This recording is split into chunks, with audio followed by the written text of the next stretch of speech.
millions of species, is created an order, created food and fear. So there's a huge order going on. Once you start reflecting about it, you feel very comfortable that you are a part of nature. There is some nature. There are these principles who will take care of yourself, who will take care of your existence and your well-being. That just gives you so much relief that, okay, tomorrow I'll wake up and it'll be a fine morning. And I'll just give you one example from the life of father of our nation, Mahatma Gandhi. When he was reading the Sabarmati ashram, it was a rented premise. And he said, how long do we have? 5 minutes? Yes. Huh? Sure, because I'll go on once we get into storytelling. So Sabarmati ashram, he had no money to pay rent. The landlord said, you have to vacate the premises tomorrow. So he talked to his colleagues and all, said, what do we do? Has anybody heard this story? No.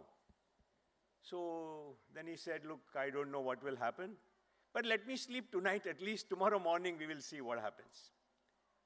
This attitude that let me sleep today, tomorrow we will see whatever happens. He went to sleep. Next day morning started his work waiting for the landlord that whenever he comes we'll vacate.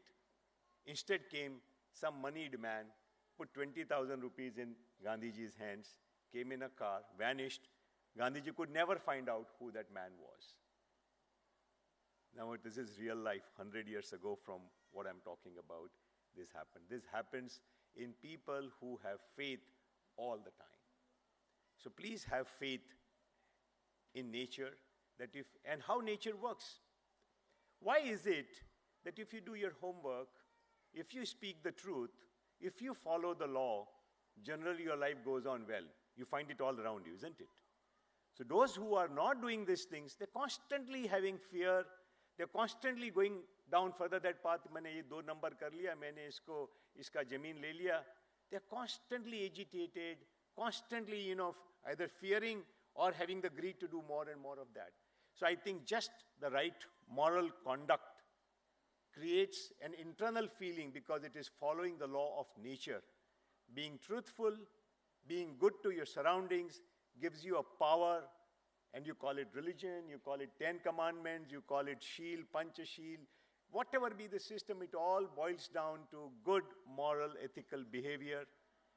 Doing what is easily your duty. If I am working, I am at school, don't think too much about the system. You'll be fine. I went to a municipal school up to 7th standard, and I was in Hindi medium. There was no foretelling what will I become that time. But my parents just taught me, be a good, decent guy. And all of you, I started on that. You're sincere people. You love your children.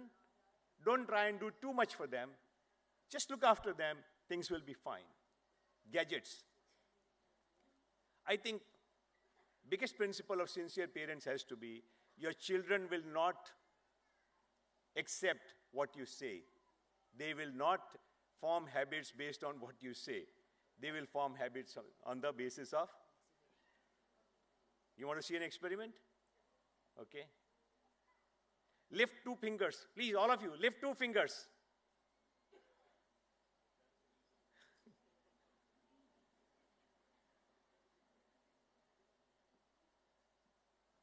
So because you are parents, you lifted 2, majority.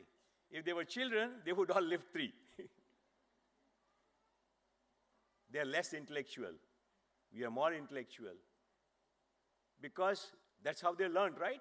All their formative years, they are not applying their mind. They're only seeing, mommy eats like this, I also eat like this, and so on. So for God's sake, don't try and waste your time trying to teach them intellectually. Just behave the way you would want them to behave, and it'll be fine. As to the changes and future and so on, this coping ability comes from feeling secure, being loved. Give your children love. That's all. And what does love mean? Love means acceptance. Love means nothing else. It doesn't mean gifts, toys, nothing. When the child feels that I can go and say, Mommy, I stole somebody's toy. I beat that boy up. Today I got a 0 in test. And I feel terrible about going to school. whatever the child wants to say, if the child can tell you, you have done a great job. If you start giving lectures and sermons, the child says, no, I can't talk to mom. And I'll just end the talk. I'm associated with a program called Empowerment of Girls, where we devise that the whole society will benefit immensely if we empower our women. Clap. So an amazing program got started. It's called Empowerment of Girls. We teach it in 8th, 9th, 10th standards. So we started with government schools, and hopefully I'll bring it to your school too. As a part of this, when this was going on, one parent came and shared a story. See that after this program was introduced in the school, my daughter came to me, took my hand, and took me to, her room. And she opened a cupboard. And she took out a poster. And the poster had a heart and the mother's picture in the middle of the heart. So the mother was confused. He said, yeah, I know you would have my photograph in your heart. You're showing me this poster. What is the big thing about it? He said, no, mommy. Until a few days ago, it was not like that. He said, no? Then who was there instead of my photograph? What was there in your heart? He said, mother, every time you scolded me unfairly, every time I was stopped wrongly, I was not treated well, I felt terrible. And what I did was, in this heart, I used to put a small cross for a small hurt and a big cross. This heart was full of crosses.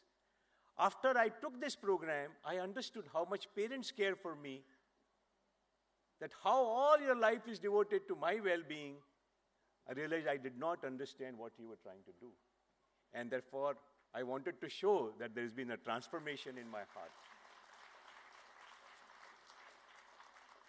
This change was brought about by a program. Now, very, very amazing person thought about this, and the whole team put it together and so on. But you may not be that lucky. Don't wait for some empowerment of girls program to come and change the heart of your children. Just do it yourself. Just give them love, affection, attention. You be a moral good person. Your children will automatically grow into the person that all of you want to. Thank you very much.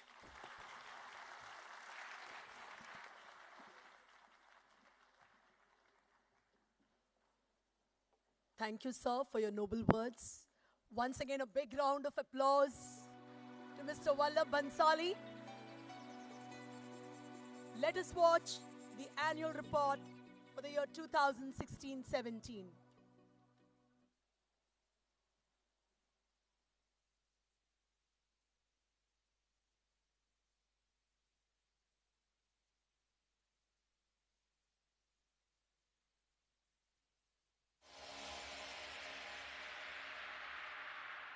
We stand at the end of another joyous and fruitful academic year, and as an enduring tradition, we take a pause and reflect upon the year gone by.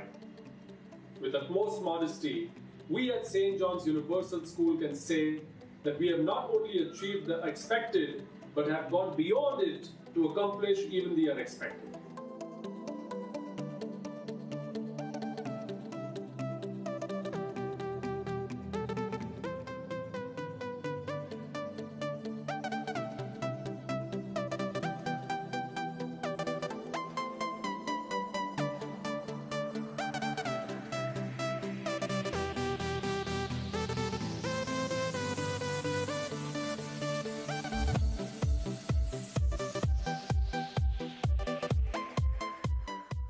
With a view of redefining education and learning, we have always channelized our efforts into ensuring that there is a blend of theory and practice in the right proportion to arrive at a comprehensive curriculum.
teachers are reflective and responsive to student needs, and there is quality commitment from the school community.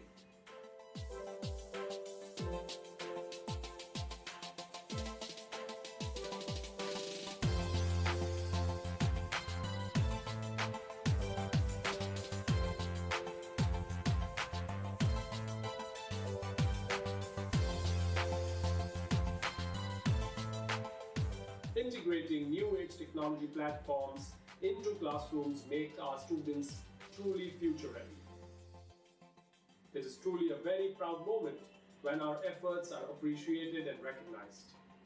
Like in the past years, this year too, St. John's Universal School has made its mark by being ranked at number 8 in Mumbai by the Times of India Day School Rankings.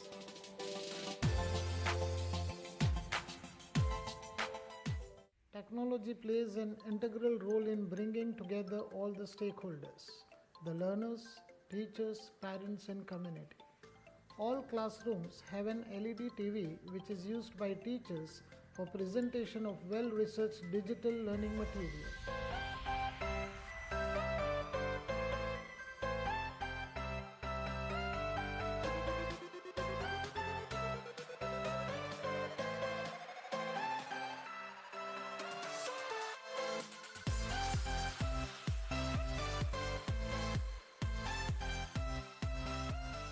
The entire facility is fully air conditioned to ensure that the learners learn in a comfortable environment. A climate conducive to learning enrichment is the prime focus.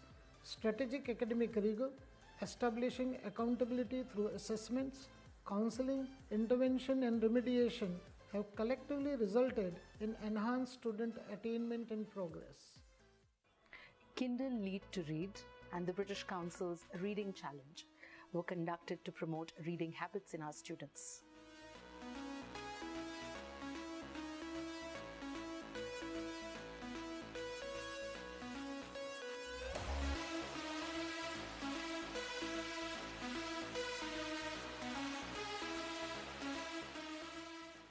International